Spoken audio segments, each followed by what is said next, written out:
Pour yourself a cold one and join us for an hour filled to the brim with fun, Bite your tushy. entertainment, Donkey, don't give me that side. information, That is heavenly. and a little weirdness. Yeah, if you show up to the St. Patty's Day parade just with no green, We're pinching you. yeah, we're Right coming. there. We're coming at you. With your permission, because we don't want to be sued. It's Happy Hour with DJ Kyle.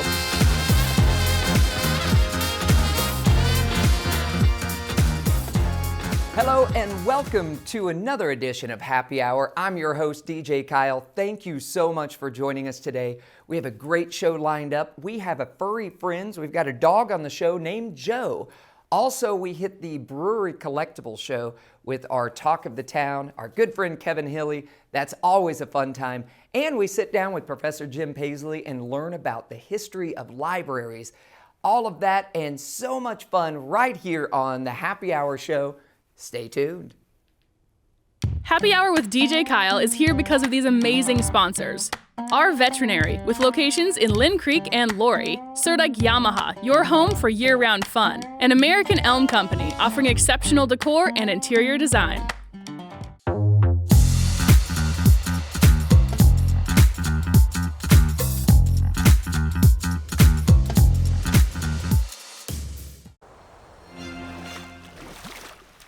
Whatever it is that pulls you in,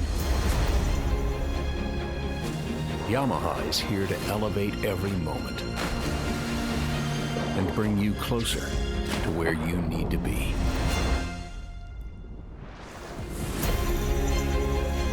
That's the power of the water. Visit Serdike Yamaha at Lake of the Ozarks, 50 years strong. At COMC, your health is our mission. Central Ozarks Medical Center offers 3 OBGYNs at the Osage Beach Clinic and 2 pediatricians with same-day appointments available. At COMC, our doors are open to everyone with 5 primary care locations conveniently located across the Ozarks. COMC for the best medical, dental, and behavioral health care. Get more info on how COMC can help you at centralozarks.org. COMC, where your health is our mission. Your furry friends are more than pets, they're family, and at our veterinary, we understand that. With multiple locations, we can service your pets when and where you need it.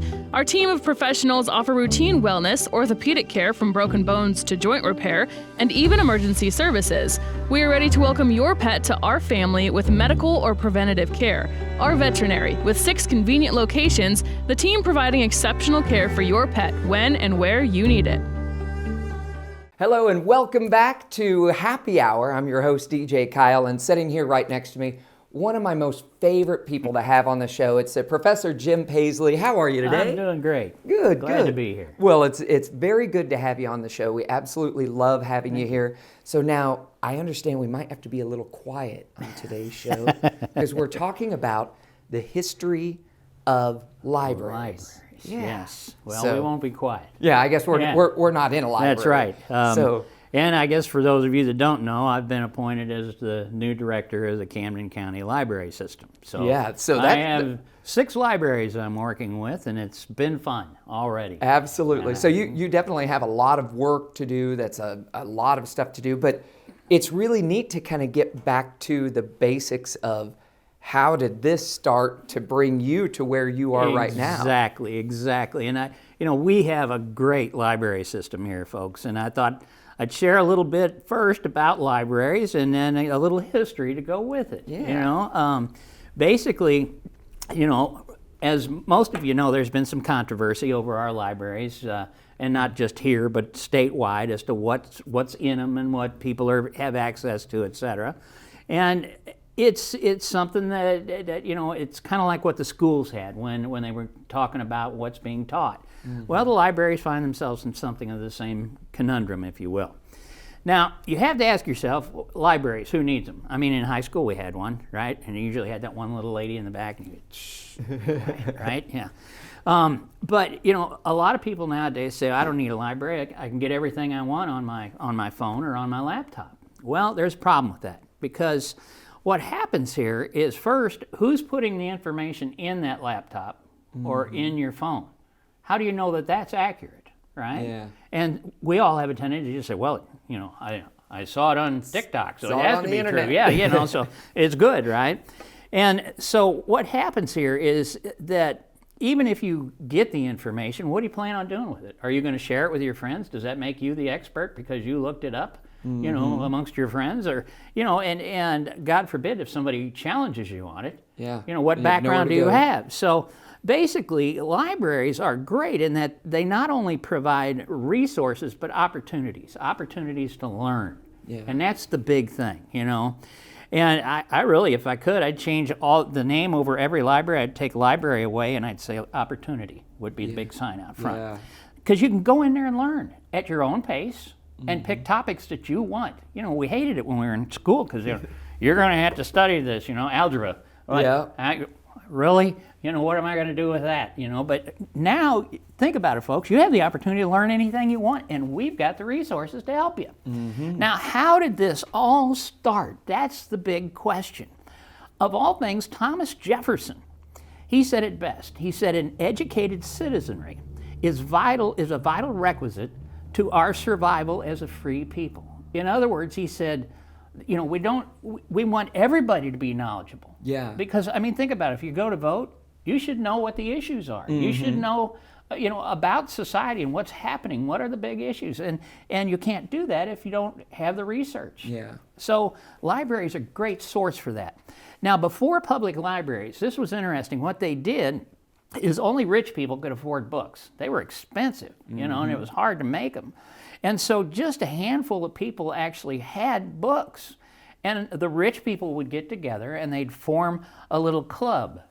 And they would get in there, and they'd have a little toddy and smoke a cigar, and they all brought their books, and then they shared the books amongst themselves. So it was like the first book club, right? Yes, it was a book club. So you'd have your books, I'd have mine, and we'd learn from each other's books, okay? And the idea is that you were a member of that club, and you were the only ones that had access to the books. Yeah. Well, then somebody started looking at the different texts that were coming out. All of a sudden we come to the age of the Enlightenment, and there's all kinds of books on science and everything else. Originally they were just pretty much religion and law. Now all of a sudden there's all kinds of other books, interesting stuff. And so these guys started saying, well, yeah, we've got our library and we need to start buying more books. And most of them came from England, so they needed funding to do it. And what they did is they started a membership club. In other words, okay, if we're going to need to buy more books, we'll let people join our book club for X amount of dollars, and then we'll use the money to buy more books. And so then it becomes a membership thing. And you had to be a member in order to get a book to read. And you still couldn't check them out. They all stayed there because, anybody's stealing my books. Don't want right? to steal a book. Yeah. Well, then what we saw happen in the pre-Revolutionary War America, like I say, books were hard to come by. And if you weren't wealthy or a member of the clergy, you just didn't have a book. Yeah. Okay? And they started looking at this. And so what happened is in July of 1731, the founding father, Benjamin Franklin, of all people, Ben, he helped bring the membership library to the American colonies. He's saying this is a good idea. This is a great way to educate the people. And so he started the first library where you could be a member, you could buy into it, for a small fee, and then you could check books in and out, etc. So Benny Boy was our guy, right?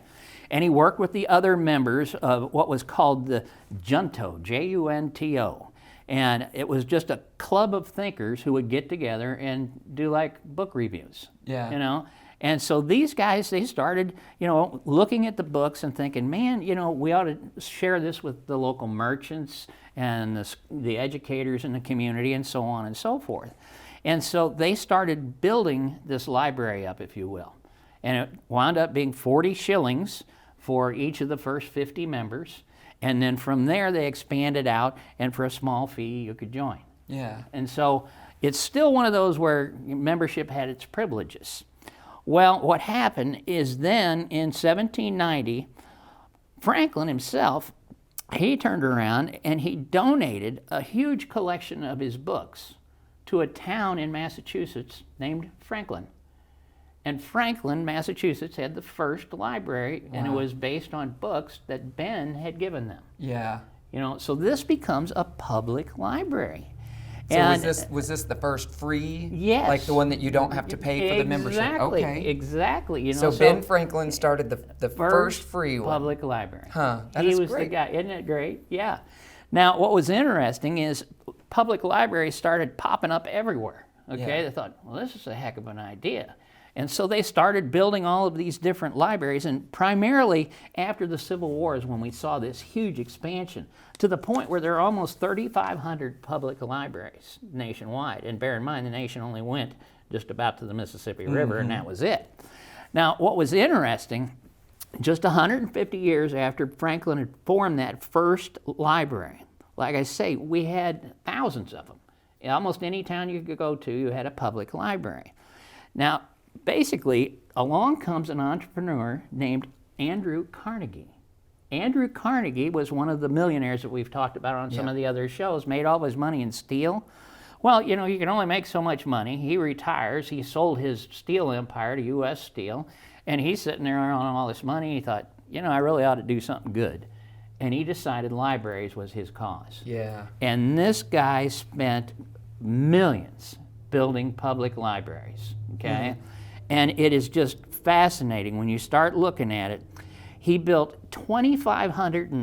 2,509 libraries. Wow. Yeah, out of Wow. his pocket, right? And he built libraries worldwide between 1883 and 1929. And so this guy, I mean, just absolutely fascinating to me in that he had the money, he could have done anything he wanted with it, but instead he bought into what Thomas Jefferson had said, that an educated public is imperative for our freedom to continue. And the guy put his money where his mouth was. Yeah. Now we don't have much time left, Yes. but this is showing the importance of that knowledge and Yes. teaching people and the opportunity, like you said. Exactly, and he thought the same thing, what he did on every library, on every Carnegie library to this day, if you go and look, what he did is he said, I resolved that if wealth ever came to me, that it should be used to establish free libraries, and he did, providing public libraries to communities across the country. Every one of his libraries, above the door, is engraved an image of the rising sun, and it says, "Let there be light." Wow. Isn't that cool? That is really yeah, cool. Yeah, so you know, he was the same idea, was libraries are an opportunity. So get out there and use our public libraries, and I'm going to do everything I can to help y'all. Absolutely. Professor Jim Paisley, thank you so much for bet. coming in, and it's so interesting to see this. So again, go check out your public library today. We have more Happy Hour coming up after this.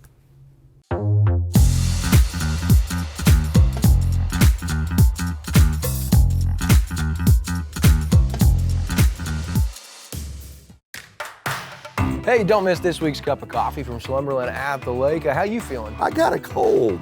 But you're here anyway. I get to talk with John Beckett from the Camden County Central Republican Committee about the upcoming caucus. Super important for you Republicans in Camden County. We're going to talk Super Bowl predictions, facts, how many pounds of chicken wings are going to be eaten, that and a whole lot more on this week's cup of coffee from Slumberland at the Lake.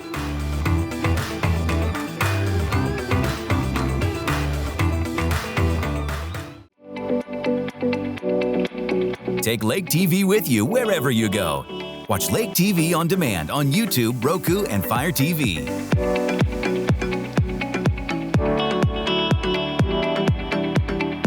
Hey everybody, Daryl Cunningham with Slumberland Furniture at the Lake. Still have our huge clearance sale going on. Not only do we have mattresses and adjustable bases on sale, but we've got furniture for every room of the house. Sofas, recliners, dining sets. Come check it out. Slumberland at the Lake. Save tons of money and even do 0% interest financing. Come see us. Slumberland Furniture at the Lake, where we're bringing happy home. Hey, it's Kevin Hilly. On this edition of Kevin Hilly's Talk of the Town, we are raising a cup or a stein or a mug or whatever you have at the Mid-Missouri Brewery Collectibles Show.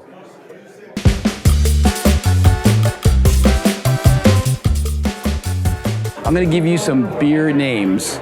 You tell me where they're brewed, what country they're brewed in, okay? What country? Okay. What country, yeah. Or state? All right. Or, well, okay. Corona. Mexico. Good. Blue Moon. United States. Yes! Very good. Go on. Sapporo. Mexico. No. Japan. Japan. Darn. Corona. United States. No. Sapporo. Japan. Corona. Mexico. St. Pauli girl. Germany. Newcastle on Newcastle. Brown ale.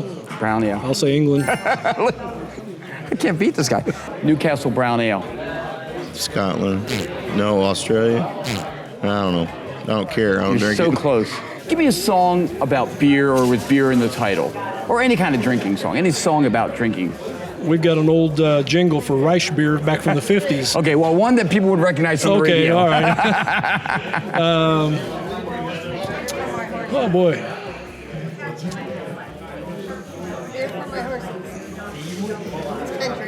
Now, wait, he's getting some help from the peanut gallery over here. Yeah, that's my wife. Which one? Beer for my horses. Toby Keith. Yes. Willie Nelson. There we go. All right. No help from the peanut gallery. Oh, man. How about pontoon? That involved, yes, absolutely. Little Big Town. Yeah. Good job. Okay. Wow, she's quick. All right. Give me a food that goes great with beer. Chili. Okay. Very good. Ooh. I'll say burgers. Burgers and beer. Yeah. Hard to beat that. All right. Well, let's raise a mug to another fun edition of Kevin Hilly's Talk of the Town. Hope you enjoyed it. I'll talk to you on the radio Monday through Friday from 5:30 to 10 on 94.3 Cat Country, Hilly and Hart, and then 10 a.m. to 2 p.m. on 101.9 The Wave. That's this edition of Kevin Hilly's Talk of the Town on Lake TV. Cheers.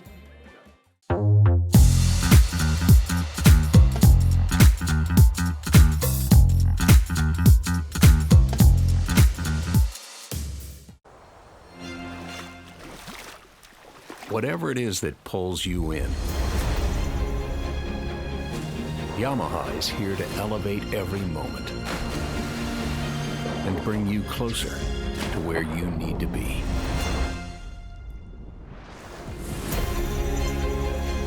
That's the power of the water. Visit Surdak Yamaha at Lake of the Ozarks. 50 years strong.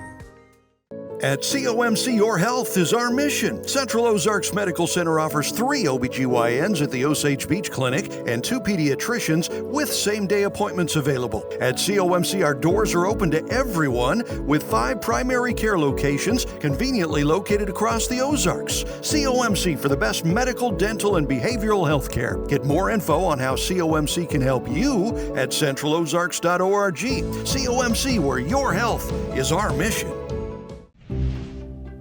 Your furry friends are more than pets, they're family. And at our veterinary, we understand that. With multiple locations, we can service your pets when and where you need it. Our team of professionals offer routine wellness, orthopedic care from broken bones to joint repair, and even emergency services. We are ready to welcome your pet to our family with medical or preventative care. Our veterinary, with 6 convenient locations, the team providing exceptional care for your pet when and where you need it.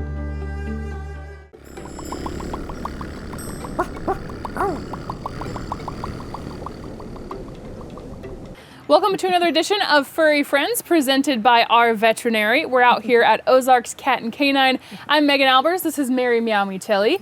And we have Joe to tell you about today. He's a super chill dog. So if you're looking for chill, he might be the perfect dog for you. Tell me more about him. If you're looking for chill and you have a fenced-in yard, he might be the dog. Little asterisk there. Yeah, yeah. So Joe is a 4-year-old Beagle Basset Hound mix. Okay. He weighs right at 37 pounds. Joe came into us the first time as a stray. Mm-hmm. Somebody found him running across the highway, running in the middle of the road, picked him up, brought him in. We posted him online, and the owner, actually the owner's son-in-law, I think it was, who came and picked him up and told us that what had happened was Joe lived on a property with an electric fence that was run off of their Wi-Fi. and Okay. they were having some work done at the house, and one of the trucks that was there doing the work somehow backed over something and took out their Wi-Fi, which caused the fence to go down, Yeah. and Joe got out. So we gave Joe back, and the next day the same thing happened again. Somebody found him running in the middle of the road, picked him up, and brought him in to us. And so when we reached out to the owner that time, they decided they had recently moved here from out of state, and where they had lived before, they had a physical fence on the yard that helped keep him contained. And they said that ever since they had moved here with just the electric fence, they didn't feel like they could safely keep him contained anymore. Yeah. And that they made the decision, as hard as it was, to surrender him so we could find him a home where he would be able to stay safe and hopefully not get out and get hit by a car. Yeah. We really don't like electric fences. I think I've talked about this before, but just to reiterate, with the electric fence, especially when you have a dog like Joe, he's a Beagle Basset. He likes to follow his nose and sniff things out. So what happens a lot of times is a dog inside an electric fence will pinpoint on something that's outside of the range, a squirrel or a rabbit or whatever, and they get fixated on it. They go through the fence, and on the way out, even though they get buzzed, zapped, whatever it is, they're so intent on what they're following that they ignore that. But then after they get done with whatever they're doing and then they get ready to come back in, they don't have that fixation, something to sidetrack them. So they try to get back into their yard and they get zapped, and then they don't come back into the yard because, this is uncomfortable. I don't like this, and they don't make it back through the fence. Which is crazy to me because the last time you mentioned this was the first time that I learned that's how electric fences worked. For some reason, my brain understood it as long as you've crossed the line, you're still getting shocked. I didn't know that it stopped. You know what I mean? Like it's only when you're close to the line that it shocks you. Like I think most of them, they have like something that goes in the ground that basically shoots a beam at like from this point to this point, and you make that connection around the area that you want fenced in. And once it's the act of crossing over that beam that is when it does that.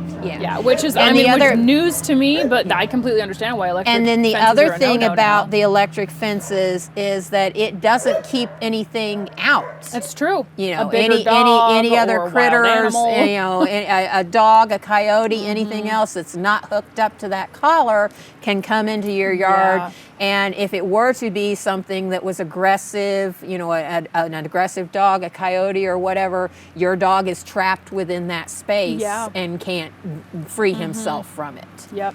So, we are, I know a lot of people use them, a lot of people swear by them, but, there are those reasons why we here, as working at the shelter are very much against that because we've seen so much of this. It makes The sense. minute your power goes out, or, most of the collars have a battery in it. The battery battery goes dies, dead and then nothing, the fence may be up, but it's not going to zap the dog because the battery's dead, so they can get out very easily. But he's a good boy. He's done well with anybody that we've put him with. He's made several friends here that he comes out in the yard and plays with. You got an eye boogie. You need your eye wiped. He's a very sweet boy. Very chill, very calm. We feel like he would probably do good with kids. We haven't actually had him with kids, so we don't know where we're at right now. As we think maybe older ones, younger ones might be a possibility. Would just be something we'd have to gauge his reaction to. If somebody wanted to bring their kids in to meet him. And given that he lived in a place prior to moving here that had a fenced-in yard, we don't know if he really had a lot of leash training. We've been taking him out on the leash. He's a little bit of a puller, so somebody who I mean, he's not a huge dog, but somebody who might, have mobility issues or something might not be able to handle him on a leash, once he started pulling, especially if his nose caught a whiff of something and he started trying to chase, on down the way.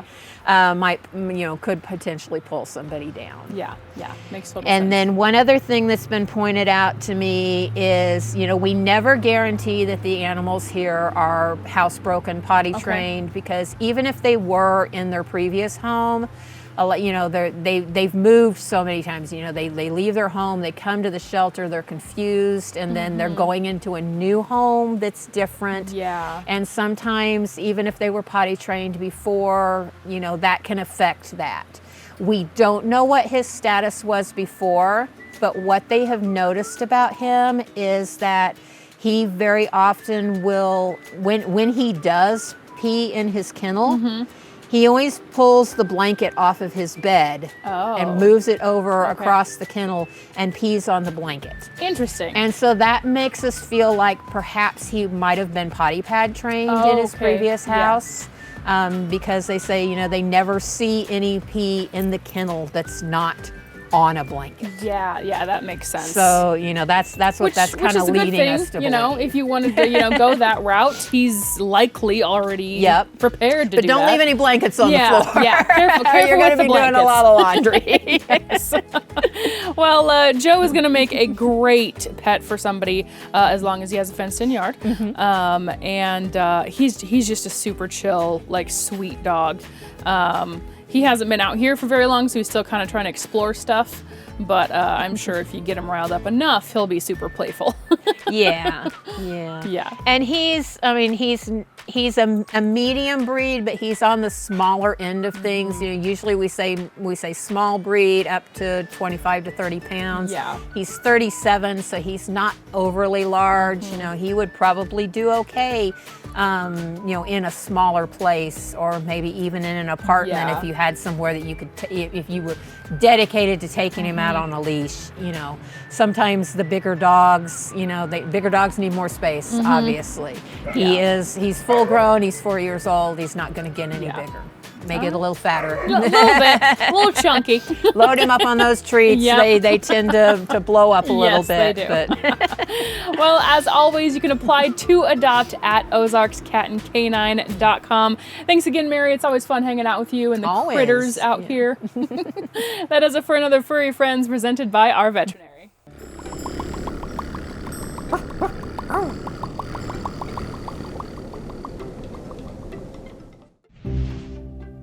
Your furry friends are more than pets, they're family, and at our veterinary, we understand that. With multiple locations, we can service your pets when and where you need it. Our team of professionals offer routine wellness, orthopedic care from broken bones to joint repair, and even emergency services. We are ready to welcome your pet to our family with medical or preventative care. Our veterinary, with 6 convenient locations, the team providing exceptional care for your pet when and where you need it. At COMC Your Health is our mission. Central Ozarks Medical Center offers 3 OBGYNs at the Osage Beach Clinic and 2 pediatricians with same-day appointments available. At COMC, our doors are open to everyone with 5 primary care locations conveniently located across the Ozarks. COMC for the best medical, dental, and behavioral health care. Get more info on how COMC can help you at centralozarks.org. COMC, where your health is our mission. Happy Hour with DJ Kyle is here because of these amazing sponsors. Our veterinary, with locations in Lynn Creek and Laurie. Surdike Yamaha, your home for year-round fun. And American Elm Company, offering exceptional decor and interior design. Thank you again for joining us on Happy Hour. And I want to say thanks to everyone that we had on the show. First of all, Joe, our dog that we had on Furry Friends. Thank you so much for being on the show. Kevin Hilly and the Talk of the Town and everyone at the Brewery Collectibles Show. Thank you so much for being a part of this. And our good friend Jim Paisley and bringing us the history of libraries. Such a spectacular guy and such a smart fella. I tell you what, join us next week. We have another great show lined up for you. A lot of fun, so make sure you check it out. And in the meantime, hang out right here on Lake TV. We'll see you then.